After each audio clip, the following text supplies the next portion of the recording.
So we will call the meeting to order and call the roll just because we're on Zoom. So I can do that part, Phil. Juanita, Yes, here. Fred, Here. Clarence, Here. Peter, Here. and I am here as well. Okay, so we'll go right to the agenda, which is the continued one is still continued as far as I know. I don't see people. Well, I think they indicated to me that they did want to present something. I see Elaine Graham on the call, who was from Graham Construction. So I don't know. I did receive a call, an email from I forget who the engineer is. It's Vec. Yeah, Vec, that they did want to present something. So I don't know if Okay, well, here to do that. who is here for Graham Construction? Yes. Hello, everyone. This is Ryan Nelson from our Levesque Associates. Hi, Ryan. Hello. We just wanted to give a quick recap of what's been going on and then some questions for the commission. So as some of you may know, this project, I'm going to attempt to share my screen here, is a proposed subdivision. And there was an isolated wetland that was anthropogenic Trying to talk with again. in source due Should from I tell you an or abandoned something? construction site years ago. So the subdivision would fill that wetland, and we were originally proposing a replication area located in the rear over here. Because of the area of IVW that would be filled, we trigger a 401 water quality certificate application, and that had been submitted to Mass DEP. Or you want to take it? What? And I've been in correspondence I with, hear now. I hear now. Okay. Hold on one second. Can you, whoever that is, can you mute yourself, please? Yeah, Alston, I think you need to mute yourself. Okay. All right, go ahead, Ryan. sure. So this has been, being reviewed by Mass DEP. They've had some preliminary comments. I've answered some of them. And I had a site visit with Tom Gruskos from Mass DEP on site. He didn't see any issues with what was proposed, except for he was wondering about the replication area on site. So this property is inundated with invasive plants just because it had been disturbed and reworked years ago. So although DEP wasn't denying what we're proposing, they were just wondering if there's some better alternatives off-site within Springfield that would be equivalent to a restoration of a wetland on site. So, whether it's cleaning up another site, restoring a wetland, maybe enhancing a buffer zone somewhere else on site. DEP just had concerns that, if we replicate this isolated wetland here in the back, it would just be inundated with invasives eventually and wouldn't provide as much of an, ecologic value. So we just wanted to ask the commission if they knew of any other ongoing projects in Springfield, or if there were any other alternatives, just kind of as an open discussion, what's out there. I'm not sure of any other sites that are going forward right now. Yeah, obviously we don't, we're not looking for Right. an immediate answer tonight, but just wanted to get the commission thinking about it. And if that was an option, then we can start pursuing that. Otherwise, if there are no other options, then we'll have to go back to Mass DEP and say, what we're showing is our only known alternative.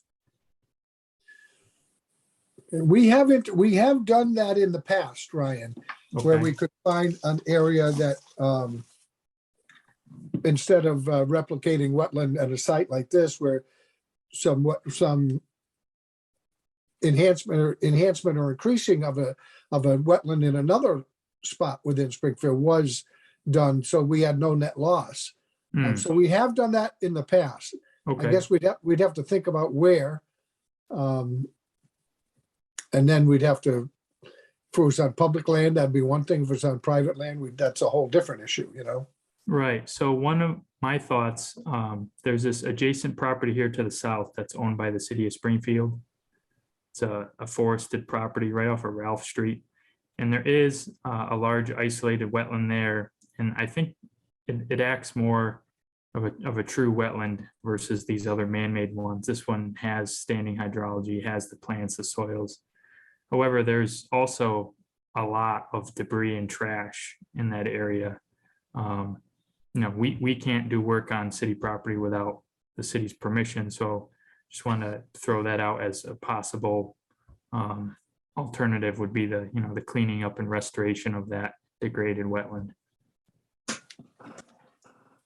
And if that's something the commission wants to do a site visit and go look at to see how bad it is, and if that's an equivalent alternative, then we're happy to meet you out there to do that. I think it may be. I mean, do you have any idea of how many square feet, Ryan? So the one we're filling is about 10,207 square feet. And this one offsite is got to be at least 4 or 5 times the size of that. Do you have room on the edges to expand the existing one? The 10,000? Do you think? We do, but there's a steep grade change. So, I mean, it drops 7-8 feet. Yeah, I can see it on the part of your property there, you don't. What about there's no grade lines on the left side or the right side, actually, if you're looking at the drawing, yeah, where your cursor is. Mhm. Do you know what the gradient is like that? And is that still city property? No, so that's turned into private property. Oh, okay. Yeah, right there, there's the property line.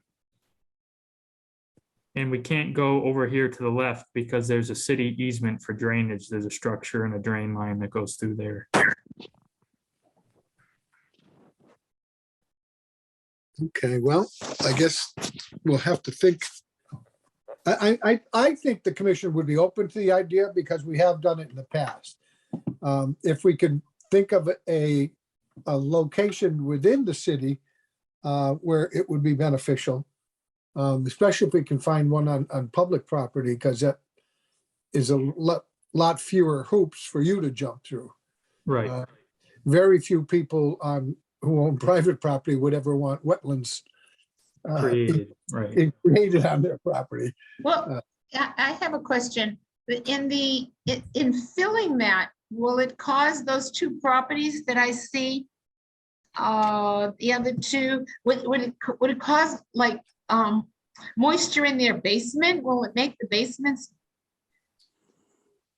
No, so this is just a small superficial retention of stormwater that's created just enough to get some hydrophytic plants. It doesn't have the surrounding hydrology to even shed to the neighbors. Unfortunately, it meets the textbook definition of a wetland, but it really doesn't offer much value, and it doesn't hold really that much water either. Well, what about the other one? This one down here to the left, is Yeah. that one you're talking about? Yeah, will there be any? So that's not being filled. Right now, Okay. our current proposal was to expand that area. Okay, all right, that one's being, so the only filled one is the other. There's no part of that other one being filled. Correct, just this one here. Okay. Of course, is this a housing development, Ryan? Yes, So if you don't expand the area that's on the left, but just leave a buffer zone, looks like you gain a lot. Is that a fair assumption? yes, that would likely be the case. Yep. And I'm not saying that to be negative. I'm just looking at it. Right, no, you're right. If we didn't have to do this restoration area here, you'd probably gain 1 or 2 lots. Yes. Well, I guess we certainly will take it under advisement, Ryan, if we can come up with a place. And I'm probably going to be talking to Kevin within the next week or so. He may have something that he recalls, an area of ours maybe, or an area that we can suggest. But I think I'm more than sure that the commission would entertain that, because we have in the past. Okay, yeah, that's great news. So I guess just keep us posted, and if you did want to take a site visit at that southerly adjacent property, let us know. Well, we could, but it doesn't look like that's really opportune for you to do any expansion or anything, right? Sorry, so it doesn't necessarily have to be a replication of a wetland. It can be some other equivalent. Let me see how Mr. Greskos worded it. Any alternatives could include restoration opportunities within the city of Springfield that are at a minimum commensurate with the scale of impacts and an overall benefit to water quality. So it doesn't have to be necessarily replication. It could be restoration of degraded areas as well. Oh, okay. Such as that area next door. Well, right, a restoration in that area wouldn't necessarily gain you, I don't think what the state is saying there is, so that you'd get the same effect that would equate the loss of the 10,000. I'm not Right. positive, but it doesn't appear as though that would be the case. It's subjective, the way he explained it to me. It would be a subjective, whatever Mass DP and the commission thought was equivalent, an equivalent offset in terms of ecological value. All right, like I said, I'm sure we will entertain that. And I know I'll be speaking with Kevin, and he may have something right off the top of his head. Kevin Okay. was with us a long time that he thinks that he could think of. So we'll check with him. Okay, all right. Thank you very much. All right, All right, thank you, everyone. thank you. Take care. Okay, so that brings us to item 3, which are the new public hearings. We have City of Springfield GZA is here for 1800 Roosevelt Avenue, Blunt Yes, Park. yes, this is Adrienne Dunk from GZA here for Blunt Park. And we received our file number, which is 294-0624. So I am going to share my screen.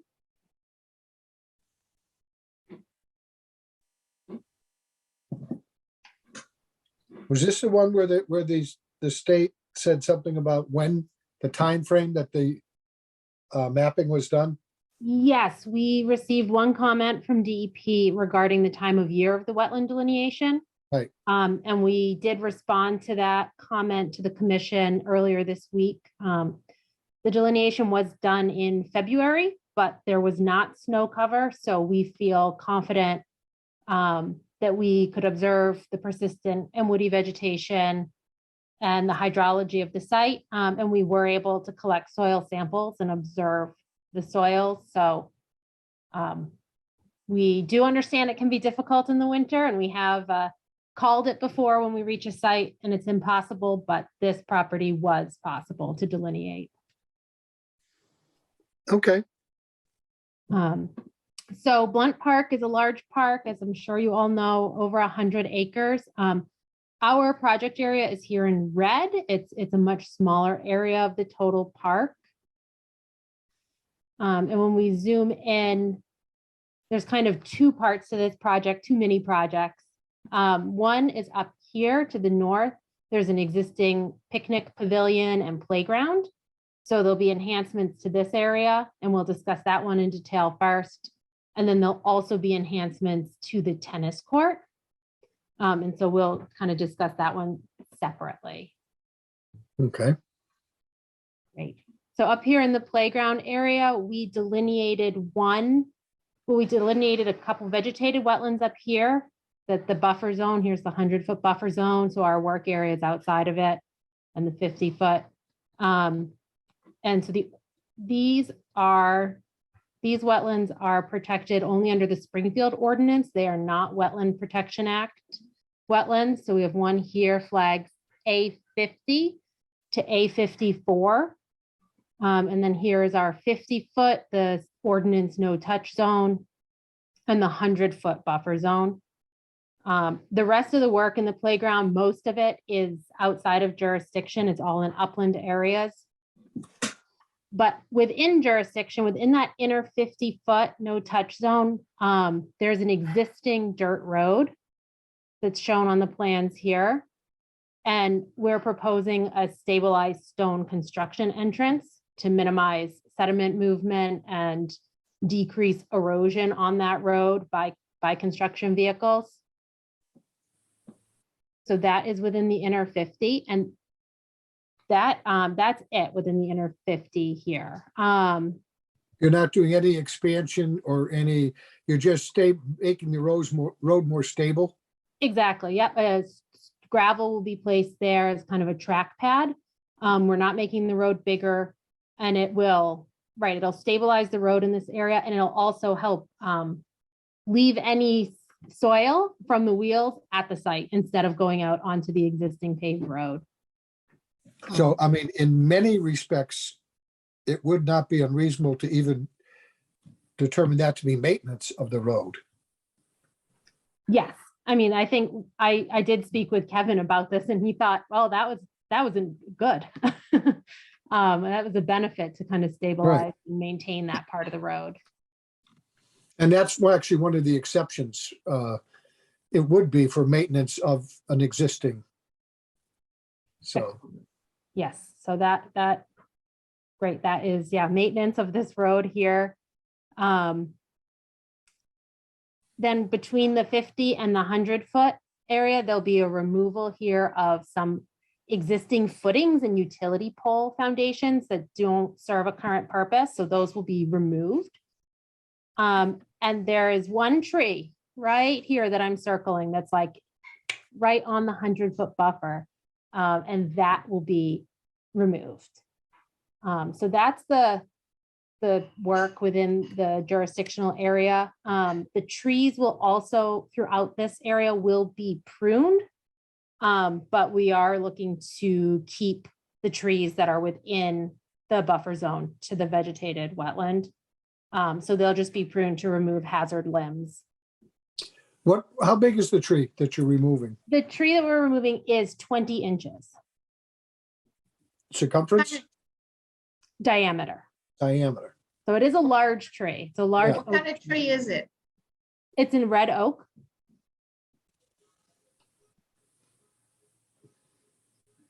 And you're removing it? It is- You believe it's a hazard, or are you putting something there? No, we believe that tree is a hazard. There's a larger tree here right next to it that's a 32-inch diameter red oak. We're keeping that one. It's just that this one tree is a hazard tree. So it would be removed. And the stump would be ground flush. So no earthwork associated with that, just the grinding. The other trees would just be pruned for hazard limbs, but otherwise left intact. Could I just, when you Go ahead, say Juanita. hazard, it's a hazard. What kind of, what's the hazard? Why I is think- it a hazard? The tree is dying. And Oh, so okay. it has sickly limbs and it has been having windfall. Yeah, okay. Okay, Yeah, so the intent here is really to just improve the existing playground and picnic facilities and put in some, just walking, passive recreation trails around. So that's it for the work at the playground. Are there any other questions before we kind of move to the tennis court section? any other commissioners have questions? Okay, you can move on to the tennis courts.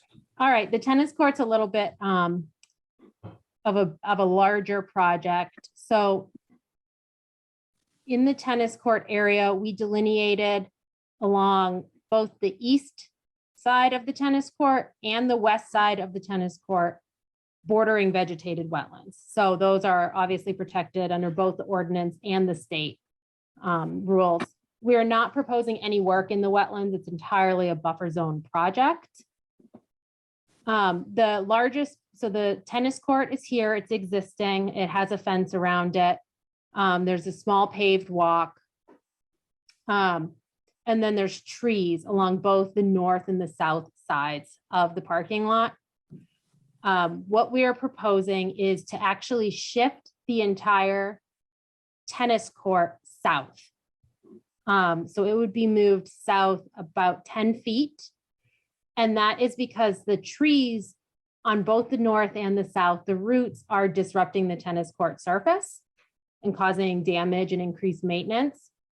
And so instead of removing all of the trees to protect the tennis courts, we're proposing to retain these trees that are on the northern side of the court, separating the tennis court and the access road.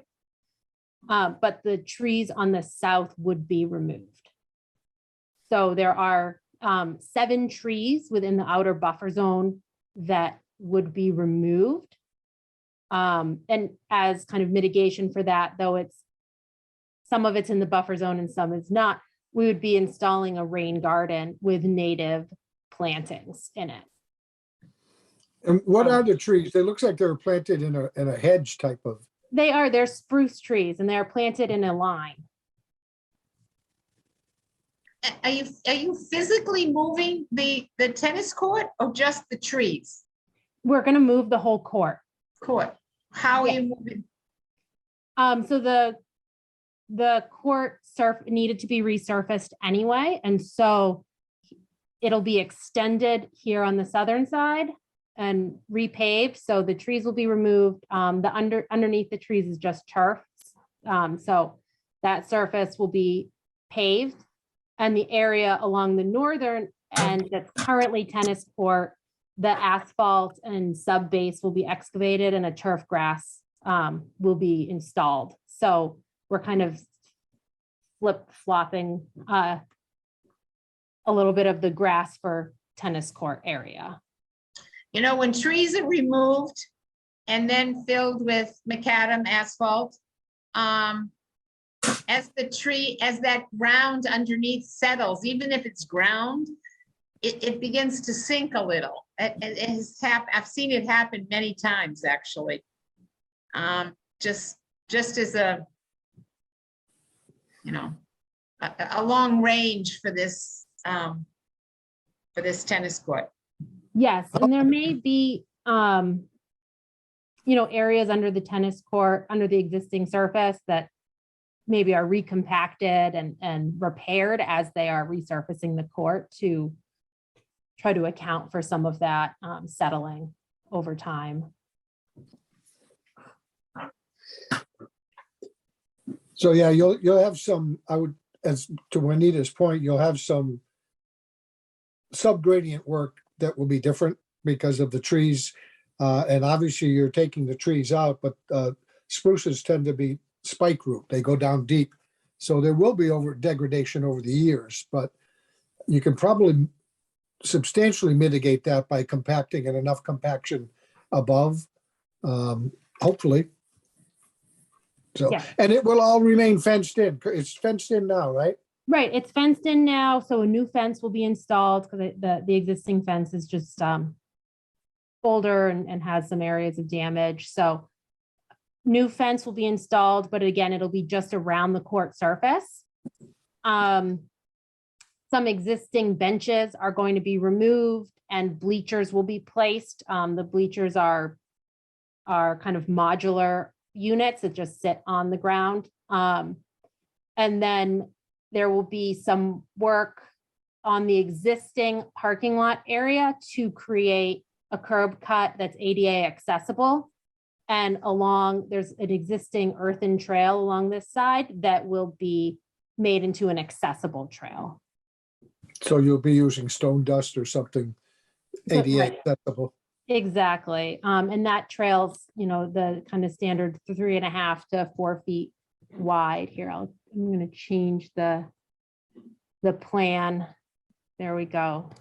So yeah, accessible parking spots will be put in with, a ramp onto the sidewalk, and that trail will connect over to the track. So it'll provide access past the tennis courts to the track.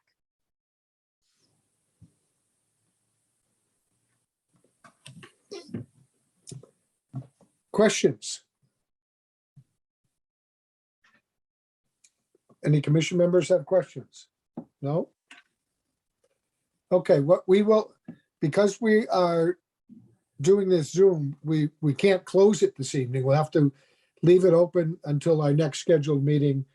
And to allow public a chance, because Phil's going to put a tape of this onto the city's website, to allow the chance for public give input, which they can do. Phil, do you want him to leave it on Kevin's old phone number? How would you like them to do it? Usually Kevin would give his email address and phone number if the public wanted to give any comment. How do you suggest we do it? Well, it's probably easier if people have comments, they can either email me at pdromy@springfieldcityhall.com, or they can call the main office number at 413-787-6020, and it would get to me or Alvin. Okay, And excellent. it's on that. Yeah, I just want to make sure we covered that base. So with that being said, then a motion to continue to the next meeting is in order. So you want me to call that? I'll make a motion. Thank you. Fred made the I'll make a motion, motion to continue. and I think Clarence will call you Uh, second since Fred unmuted all right. first. So All go right. ahead, Bill. We can call the roll. So voting to continue, Mr. Collins, Yes. Ms. Martinez, Yes, Mr. Alminius. Hope I pronounced Yeah. that. Yes. Mr. Miller Yes. and Mr. Jones. Yes. Motion's continued for the item. Thank you. Thank Thank you. you all on the 23rd. Yep. And so are you the one actually here for the next one as well? For the, No, actually, my colleague Seth Taylor is presenting the next two agenda items. okay, so the next one is 299 Sumner Avenue, which I believe is the, oh no, this is, okay, this is the aquatic garden vegetation management plan. Okay, That's correct, yep. So we got a file number for this project as well. It's 294-0623. This project is for Forest Park Ponds. The two notices of intents were sent in separately. One for Forest Park and one for Bass Pond. The first one on the agenda is Forest Park, which we can, I presume it would be easier to go over one at a time. yes, There's gonna be some interchangeable talk, but we can go over one at a time and do it separately. Originally this is for the city parks, and originally back in 2003, I believe is the correct year, is when the city parks submitted a notice of intent to get approval to treat Forest Park, Bass Pond for nuisance aquatic vegetation and invasive vegetation. And at that time, the project was denied. This was actually before my time, so a little bit of this history. Hope I got all this right. And then it went to DEP and got a superseding order of conditions. So that superseding order of conditions had been extended out, and now DEP asked us to submit for a notice of intent with the commission to work through whatever we need to work through for the project. So this first one is for all the parks of Forest Park Ponds.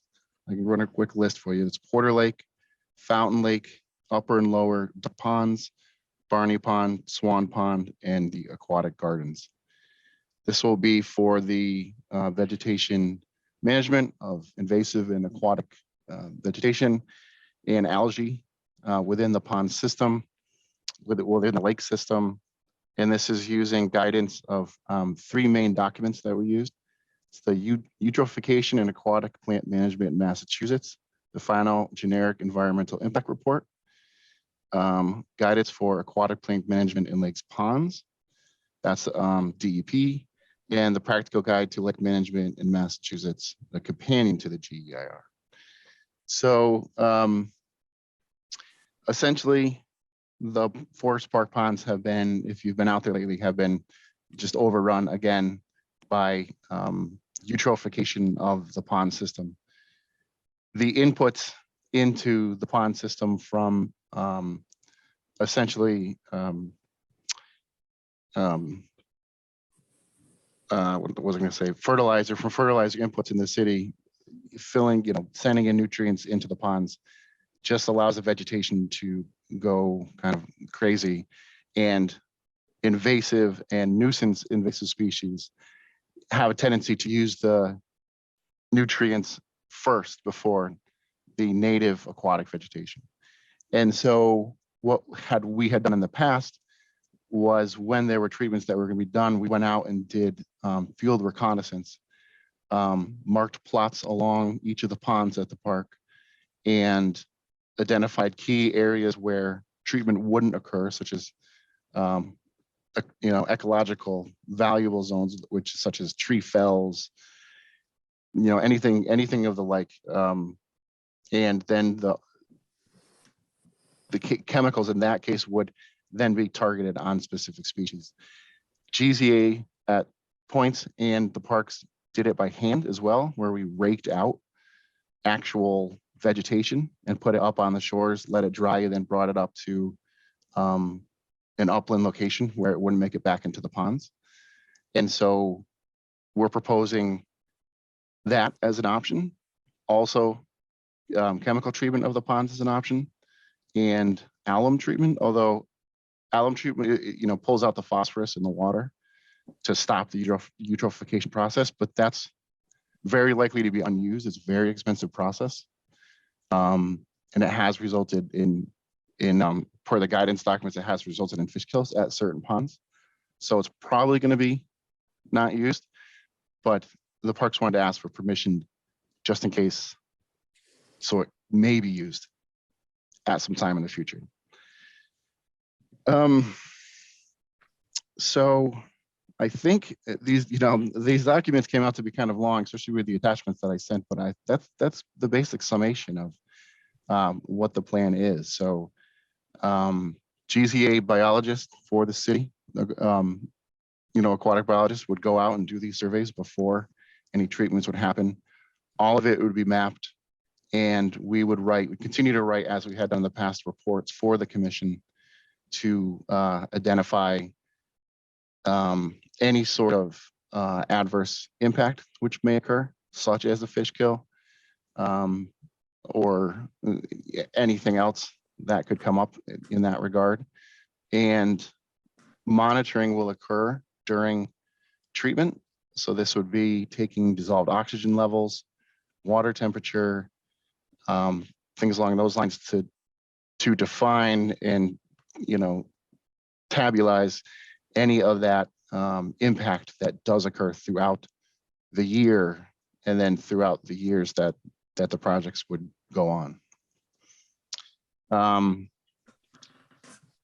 So we don't have a plan set like most projects do, but I do have maps of the ponds. If you do, I think we probably all know Forest Park pretty well. I do, but we can go over any of that if anybody. Well, I think so fine.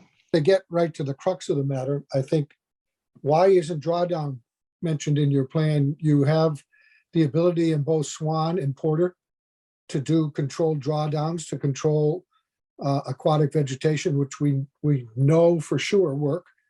I believe now that the complete reconstruction of Swan Pond was done, I'm not sure whether that, when they rebuilt that, do you know if they made that so that they can lower that pond level? All that work on the Swan Pond's up by the entranceway. Yeah. And I honestly, I don't know that.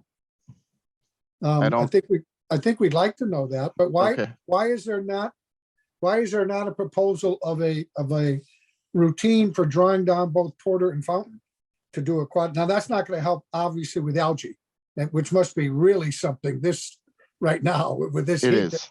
Yeah. That's something I can go back to the city and discuss with them. I mean, when we were in conversations with this in the beginning and when we were developing it, drawdowns were discussed, although they had found that they weren't effective enough to completely eliminate what, and open up the water enough. Now, that's not to be said it can't be used in conjunction with it, with treatments or hand raking or whatever. But part of the problem is that this is especially the true at Upper Duck, where the culvert is below grade, below the road. And so it starts to accumulate back. So we've done a lot of hand raking there. Now, what do we, Upper Duck, you're talking about the one where they've got the walkway and the Yeah. lookout area. That's Upper Duck Yeah. and Lower Duck. We know Lower Duck is beyond drawdown's not going to be effective there. I don't think we're talking about that. We're talking about going upstream, Fountain and Porter. I don't know. There's no way that you can effectively or in a way that would have a significant impact for Upper and Lower Duck that I can think of to do a drawdown. And if I recall, when they did some treatment on Upper and Lower Duck, did they put in cofferdam? What did they do? They raised the water at one point and then lowered it. At Upper Duck? Yeah, at one of them, when they were doing the treatment, didn't they raise the water level? They didn't pump it. They couldn't. I don't know how they would have raised it at Duck. I mean, it's a submerged Oh, yeah, that's right. The outlet. culvert, and so it on the- can't. I mean, you could flood it. You could take out everything from Fountain and just flood it, but Yeah, no. At one point, at one of the places, they were raising it while they did the treatment and then letting it out in order to keep it in the water longer. And I forgot which pond that was, but one of them they were. But anyway, I think we'd like to see you explore and come back with any reason why you believe you can't do drawdowns. And I assume they're going to continue the maintenance of the sediment catch basins for Barney, because those have been very effective. yeah, And that's in their maintenance plan anyway. right. So I'm assuming that's going to continue. Is that a good That's- assumption? Yes, that's my understanding. Yeah. Okay, you know what it was? It was the aquatic gardens. When they did some treatment, they raised it, because they do have structures there. They raised it so that it would stay in for a little bit longer period of time to make the treatment effective. It was down at the aquatics, because they do have an upper and lower drain system there. Right. So- Okay, yeah, so I can go back to the city and discuss with them about Fountain and Porter drawdowns. Inquire about Swan. Yeah, I'm not sure what they Um, did with Swan. They did so much work there. Yeah, I know. I can't imagine that they didn't do something to give them the ability to lower that in case they needed maintenance on any of the structures that they put in. So I'm guessing they did something, but I can't say for sure. Okay. So does the regime that we had implemented before of doing pre and post, or, monitoring by GZA biologists or whatever biologist, does that sound still to be a reasonable approach Yeah, with no, I mapping think- out all that? Yeah, area? I think that approach it proved out during the superseding order to do what the state wanted it to do, and I don't see a reason to alter it. Okay. Okay. Other commissioners have concerns about any of the ponds before we move to venture within the park? No, okay. So then we'll continue this, so you can go back and get us some more information, and at that point you can provide us whatever answers you gave to DEP's questions as well, right? Okay. Yeah. Yeah. 'Cause that wouldn't be done this year. You're talking maybe Yeah, I mean, they wanted to work on it all year, and it just never came together, and then it ended up being a budget thing. And so, yeah, it would be, at this point, I can't speak for them, but I wouldn't think it would start the regime until next year. right. Probably not, because I know we've had communication back and forth with the park, telling them to redo this order, Mhm. and then Right. let it expire so that you would be able to continue. Right, Um, right. and So that's- we and have that- some time to think about it. Yeah. So then a motion to continue, because we have additional information coming in. would be in order. Does someone want to make that motion? I'll make a motion that we continue the Forest Park aquatic vegetation management. Thank you, Juanita. Is there a second? I'll second. That was you, Peter, right? Yep. Thank you, Peter. Okay, Phil? you Yeah, wanna call the okay, roll? voting to continue, Mr. Collins, Yes. Ms. Martinez, Yes, Mr. Alminius, Yes. Mr. Miller, Yes. and Mr. Jones. Yes. Motion continued. Thank you. And again, public, if you want to leave any comment on this, you can call the main number for the DEP, which is 787-6020. Is that correct, Phil? Well, not DEP, Planning Department. I mean, planning department. Yeah, Uh, yes, That is your phone number, right? yeah, 787-6020, Thank you. Or, or my email at pdromey, DROMEY, at springfieldcityhall.com. thank you. Okay. And you're doing the second one as well, I'm guessing, right? And I have the small other one for the extension of the order of conditions as well. Oh, okay. So now we're on to Bass Pond. Bass Pond, right? Yes. So Which is a whole that's, different scenario because there's no outlet, no inlet. This is a whole different scenario. So yeah, it is, right. The DEP file number for that is 294-0622. This notice of intent was done in conjunction and thought and development with the Forest Park ponds, a notice of intent. Like Mr. Collins said, there is no inlet or outlet. This is an old quarry. And so now spring fed and the water levels are what they are and can't be controlled without a massive pumping. So it's very unfeasible to be able to do that. So although I don't know that you're aware of it, but they do. There's one or two clubs on there. yeah, 2 clubs, yeah. And one of them drove a well and actually pumps water from groundwater into the pond. They have in the past at certain times. And I think about, was it do you remember, was it 3 years ago where they replaced the pump, or 4 years ago? Remember they're in for an order of condition or just to replace their pump. So one of them does have a well and they do on occasion pump water into the pond, which to me, I can is chime in odd. on that if you'd like. Go ahead. Hello, my name is Eric. I'm actually on the board of directors for the Bass Pond Club. But the other club, the paddle club, is the one you're speaking of. Right. That has the pump, but I believe that's actually been broken for a number of years. Oh, And nobody's really come together as far as the funding. okay. To put back together, as far as I've been made aware. But they did. But that is located over on the paddle club side, over off, Right. off South Ridge. And they used to do that. They used to pump water. They did, yeah. It used to be active, but it did break, and apparently it was going to end up being thousands of dollars for a new well and pump, and I guess everything just fell through. Nobody ever came together to get that going again. Okay. I was sorry to interrupt, but I just, Yep. when you said that there's no way to add water, I do, been on this long enough where I know that you used to, at one point, they used to add water to it. That's pretty cool. Yes. Let's see. Sorry, I had to kind of get back there. So the approach would be the same. Mechanical and hand raking would be, a primary option, and the use of herbicides would be the secondary option.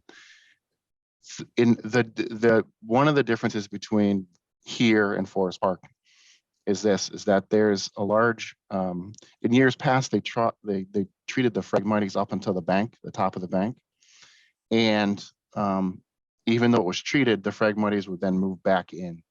So the city would like to ask for permission to be able to go into the buffer zone, to go into the undisturbed zone, the 50-foot undisturbed zone, and treat and spot locations where the Phragmites would be potential to move back down into the water. This would be mostly in the north and the south parts of the pond, and 2 treatments wouldn't happen directly. We were talking about the safe zones at Forest Park, where you wouldn't treat around tree fells or other areas of ecological value, we also wouldn't treat around the beaches. So the beaches would be avoided, they would go around it. And that would be identified on the mapping that's provided to the contractor. And the contractor would be observed while they're doing it. So to make sure that they don't treat into those areas. And this is spot treating, right? This is not like spraying or something where you could get excessive that if I was. Yes, so, the federal so, code, right, either right. So it's, beach club, I wouldn't want that. right, so because there's no outlet to Swan Pond, the water is much more still. So as long as you're able to go to specific areas where you want to address that vegetation, you can treat that spot and the water doesn't have a tendency, there's a residence time of the chemical. So, it goes in, it works for a little while, and then it starts to dissipate and it doesn't work anymore. So as long as they can sit on that vegetation in spot treatments, like you said, then there is a much lower potential impact to anything else that are outside of those areas of spot treatment. Okay. Before, there's two members of the public here, but before that, are there any commissioners that have questions? We've seen this process before, so we're not just listening and we know what the process is. That's why you're not hearing a ton of questions out of the commission, is we've reviewed this process a number of times. But do any commissioners have questions? If not, I'd like to allow the two members of the public who are here to give any comment that they'd like. There isn't any way of harvesting the Phragmites, is there? I mean, just. Yeah, I mean, it's one of the most tenacious, plants that are out there, and it has been tried. And I've heard that you can have up to 1 millimeter of root in the ground that if you miss, it will grow back. And so treatment, unfortunately, is especially systemic treatment, which, there's two types of treatment. You spray it, the vegetation and the leaves die, and then there's systemic where it absorbs the chemical and it goes into the roots and it kills the entirety of the plant. So that's really the most effective way, especially with Phragmites, unfortunately. And does it affect the seed as well? Because there's so many seeds on the Phragmites. Yeah, there are, but Phragmites mostly spreads vegetatively through its rhizomes, and each plant can go out up to 6 feet, on each side of itself. And so the seeds are there, but it's really coming in on the Rhizomes. On the rhizomes, yeah. Similar to cattails, they're much more root, the rhizomes. Yeah. Then, right. Even though everybody sees the big pods on a cattail and think that's where, but it's really the rhizomes that make those areas grow. It is. The plant makes itself stable in the water, and then it can move out. If it drops seeds, it could get washed down a river and end up on a bank and never do anything. So I think that's the theory. That's the thought process behind it. Chris, remember there was many years ago at Bass Pond, there was a man from the Worcester area that he was using the herbicide. Do you remember that was when it was the whole thing was very controversial? I think it was Lycott Engineering. If maybe that sounds like it. What it was, I think. Yeah, my understanding is Lycott Engineering is who was used for the treatments, and then they're Solitude now. They got bought up by a larger kind of national company, Solitude. Because if I remember correctly, and this was a long time ago, but whatever they used had a very short lifetime. Yeah, I don't know what they use. The iterations of chemicals. Yeah, the iterations of chemicals that they use just changes every year. Yeah, that's true. And different things work for different plant species, and yeah, residence time becomes so important. And then if you don't have residence times, you have to use ones that possibly they're stronger, but it depends. I mean, I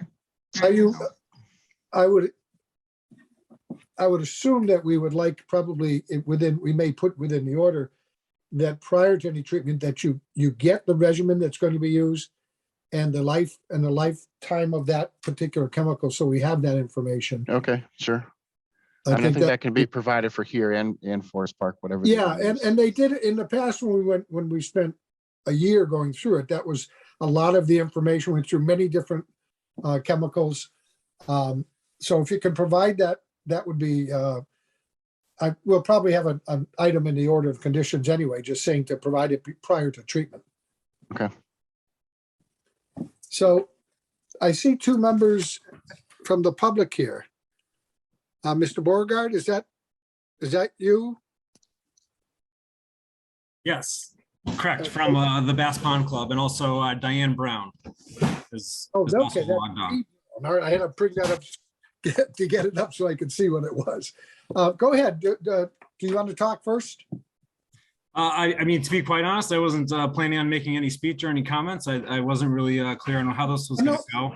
I'm just giving you a chance since you're here. Yeah, I guess while we have the floor, we would love to see the pond treated. I know that just the vegetation around has overgrown to the point where we have actually moved our docks in just because they were overhanging. So rather than start chopping away at things, we actually physically had to take the post out of the ground and move our docks in. So our beach, our swimming area has actually shrunk because of all the vegetation.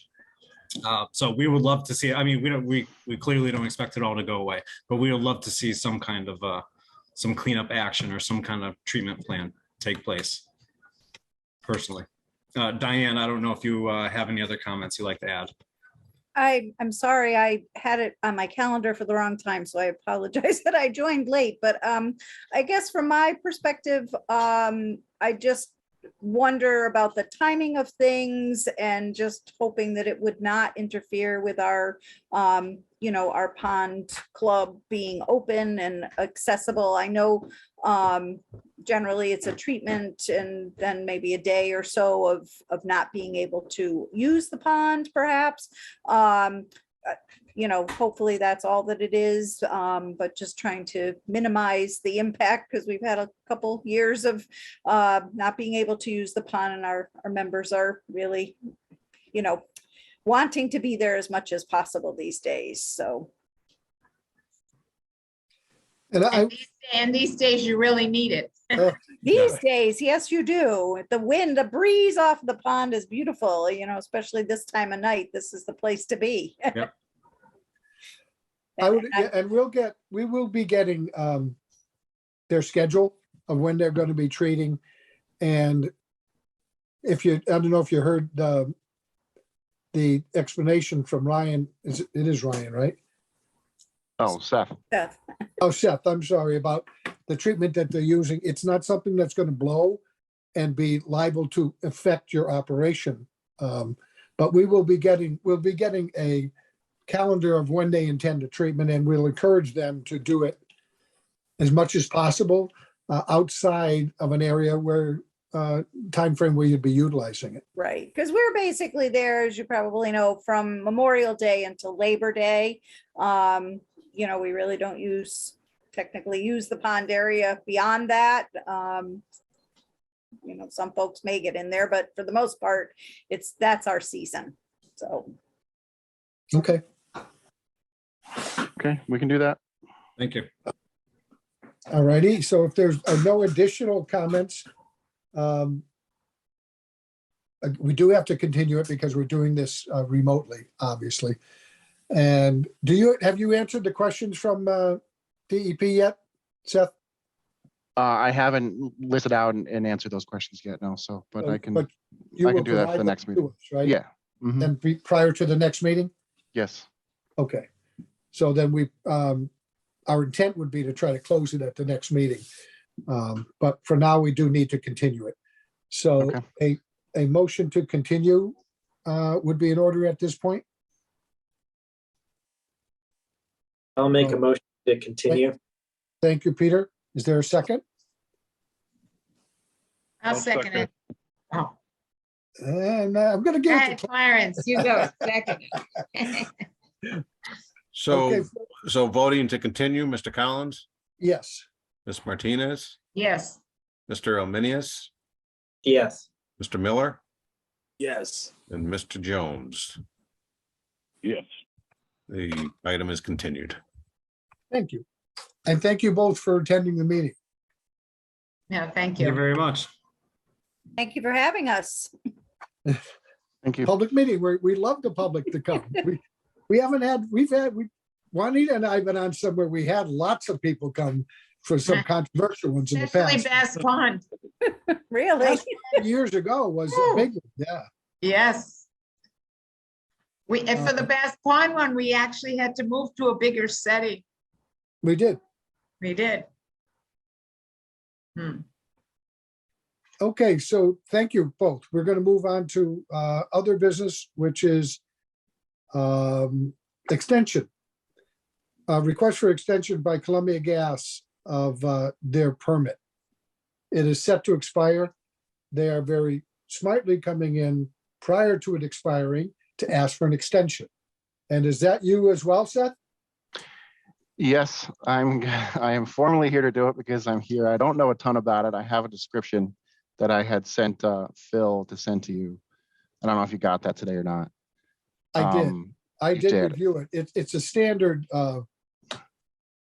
limit that. Yeah, this is yeah, because this is Columbia Gas. All right. I had two things from Phil. There's one from electric, one from gas, but this is just an extension. This is the permit that we issued, and it has not expired, and they are following the rules. Somebody has put a tickler, obviously, in the reminder in there, and to say, hey, we need to get it extended before it expires, which is always helpful for us because it's difficult if people let it expire. So are you looking for 3 years, Seth? Yeah, I think 3 years. So essentially what happened was they were waiting for the river to have a high enough flow this year to be able to take some measurements within the river, and it just didn't occur because of the drought. It just didn't happen. And so they need to wait. Well, they at the very least need to get in the water again at some point to take some of their measurements down in their final pilot cap monitoring event. Yep. That's what they told me. So I don't know a ton about it, but It was they removed tars and things from the bottom, old coal tars, and they had a monitoring systems in place with like wells almost with caps on them where they're doing monitoring. And with the low flow of water, they're not going to get what they want to do the testing. So. Yep. So they asked me to, since I was here tonight, they asked me to come in and ask for an extension. Sure. And I think it's appropriate for us to give them an extension. This was a project that helped clean up part of the river, and I forget whether it was a 2 year monitoring, and this year is not going to be viable. So allowing it to go on for another 3 years, just in case, because if they find anything and they're not satisfied and they want to monitor again the next year, by expending it for 3 years, we'd be allowing that to happen. Yep. So a motion to extend the permit for file number 2940585 is in order for 3 years. Okay, I'll make a motion to extend the Columbia Gas extension for another 3 years. Is there a second? I'll second it. Thank you, Fred. Okay, voting to approve the permit extension, Mr. Collins, Yes. Mr. Martinez, excuse me, Yes. Miss Martinez, Mr. Alminius, Yes. Mr. Miller, Yes. and Mr. Jones. Yes. Motion's approved. Thank you. Okay, thank you. Thank you very much. There is an other business item here. So the job was posted and applicants have come in. Those applications are being reviewed and then some of the applicants will end up getting interviewed. So Luckily, we actually did get 5 applicants, so you're never sure what you're gonna get. I know, we've never, sometimes we haven't gotten, it took a long time, so this is great. How many applicants came in? 5. That's great. Yeah, I was happy to get that. I was able to post it on the, I forget what the name of it. I think it's the MACC Mhm. Yep. website. So hopefully that helped. I also put it on, I'm part of a planning web serve, so I put it on that as well. So as Chris said, we will interview.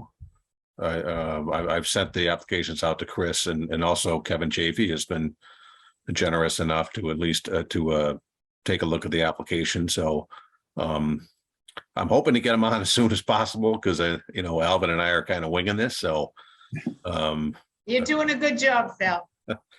I hope so, but we're trying. So I'm hoping, the city process is never quick. So No. hopefully we can get the interviews done sometime next week, and then narrow it down and hopefully get somebody on board. So Right. Yeah, and even with the 5 applicants, there's going to be a learning curve. So this is not everybody works. None of them are doing this exact work right now. So there is a learning curve on how to follow Mhm. the rules and the regulations and those. But they're some pretty good backgrounds though. So Right. And Yeah, as long as they have a background in water, wetlands, they can learn. yeah, and unfortunately, my goal to get, I was hoping to have one of the consultants for DBW kind of help me out while Kevin was gone, but the one group we brought in sent an email if they couldn't do it. So I'm still having conversations with Chris. If we don't get someone quickly, I am going to try and at least get a consultant on board to at least provide Mhm. the ability to answer questions. So hopefully we can move forward with that. well, so far the questions have been pretty easy, and Phil sends them to me, and they've been ones I can answer for him. But I know Chris, when I stopped in to pick up, Chris was not happy that the one that he had sent in to talk with Kevin before he left about, temporarily giving assistance, turned him down. Yeah, He yeah. wasn't pleased about it. Yeah. So, So hopefully we'll get this filled quickly. so is there a motion, having gone through our agenda then? There's no other business that I know of. Is there a motion to adjourn? I'll make a motion to adjourn. I'll Thank you, second Peter. it. Thank you, Juanita. You want me to call the roll, Chris? Yeah, because we're in Zoom, Yeah. we should follow those protocols. Motion to adjourn, Mr. Collins, Yes. Ms. Martinez, Yes. Mr. Alminius, Yes. Mr. Miller, Yes. Mr. Jones. Yes. Well, try to Alrighty. stay cool, everybody. Oh, yeah. Go, I'm sorry, I Yeah. interrupted you. Go. No, I'm all set. Thank you. Try to stay cool. I Yeah. guess it's Yeah. gonna break a little bit tomorrow for a couple days anyway. Yeah. Yeah, hopefully. It was hot in Maine, Juanita. I came back from Maine. It was It's hot 90 degrees everywhere. there, It's too. hot everywhere. So, Anyway. Thank you. all right, thank you. You're welcome. Have a good Thanks. night, guys.